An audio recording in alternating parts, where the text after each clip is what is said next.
The University of Utah football team has exploded onto the college football scene. Since the year 2000, the Utes have had 2 perfect seasons, 2 BCS bowl wins, and a 9-0 bowl record. The team's success on the field is translated into fans in the stands, packing Rice School stadiums with capacity for the past 2 years. This type of success is what is to be expected. For the University of Utah basketball program, after years of success and accomplishments, the basketball program is the 11th winningest program in NCAA history. However, the basketball program is having a hard time keeping up with the popularity of the football program, leaving Utes tradition in transition.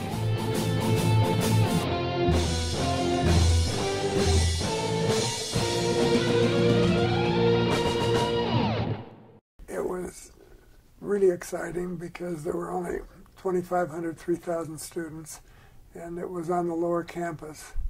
And after every class, people would meet in front of the Park building and talk, and you knew nearly everybody in school. So it was an exciting time to be in college. It was perhaps more social than it is now. You know, I suspect that winning the NCAA championship in 1944, there was no TV, there were no sports magazines. If you wanted to see how we played, you'd go down to the theater about 3 or 4 days later. And yeah, basketball was by far more popular. They had more All-Americans, they had more championships, and it was completely a basketball school.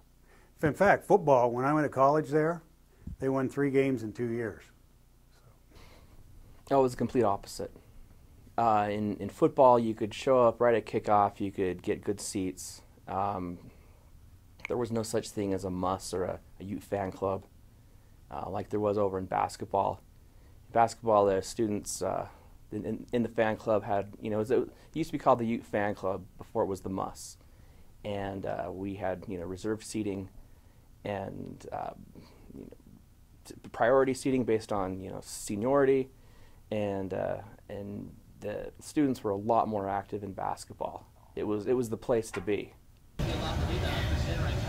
I really don't know what the answer is to getting the basketball program back to what it used to be, because it used to be the thing to do in town. So there are probably more basketball seating capacities in the state of Utah than probably any place else, going from BYU to Utah State and Weber State and some of the southern schools.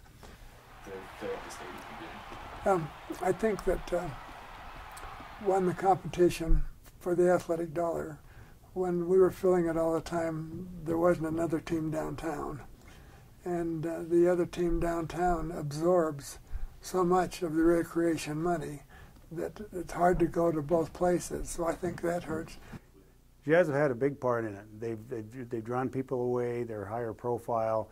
The basketball, you know, you divide along loyalty lines. You know, some fans are BYU fans, some fans are Utah fans. Everybody's a Jazz fan. I think part of it is that there's just too many other things to do now. I mean, when we first were going here to school, there wasn't that much else to do. So I think a big part of that was Ron McBride had created the muss like the year or 2 before he was let go. And when Urban Meyer got here, he grabbed hold of this idea and he pitched it all over campus, and he made it cool. You know, it was the place to be, and he backed up everything he said with you know, fantastic results on the field. And you know, I think that was the main reason. And at the same time, basketball was dropping off. Rick Majerus retired.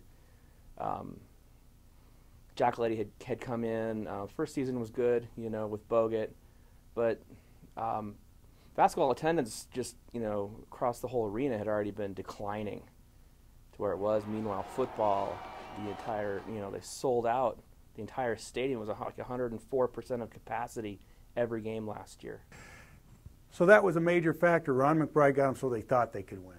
Then you went from Ron McBride to Urban Meyer, and then it all took off. Meanwhile, basketball kind of had a decline because they went through the era with Rick Majerus, with Keith Van Horn, Andre Miller, a lot of his greatest players, and then that was starting to tail off just as football was catching on.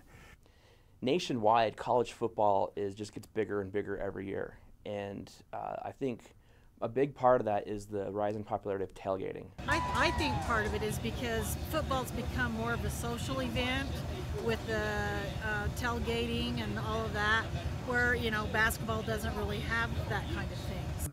For him to be successful, he has got to recruit his own players that will fit his system. And I think the players that Jim inherited probably don't fit his system. I think technically he's an excellent coach. Other than a few cases, you know, UCLA at times has been pretty good in both, but in most cases, and I think Texas usually has a pretty strong basketball program and a really strong football. How many schools out there actually can sustain two top programs in basketball and football at the same time? Like your Florida example, I thought of like Texas typically has good in both, maybe Oklahoma. We need to get some more crazy students to come like I used to do and camp out here to get tickets. I would say 5 years from now, unless they change something, college basketball is going to be in some financial problems, and football will continue to grow.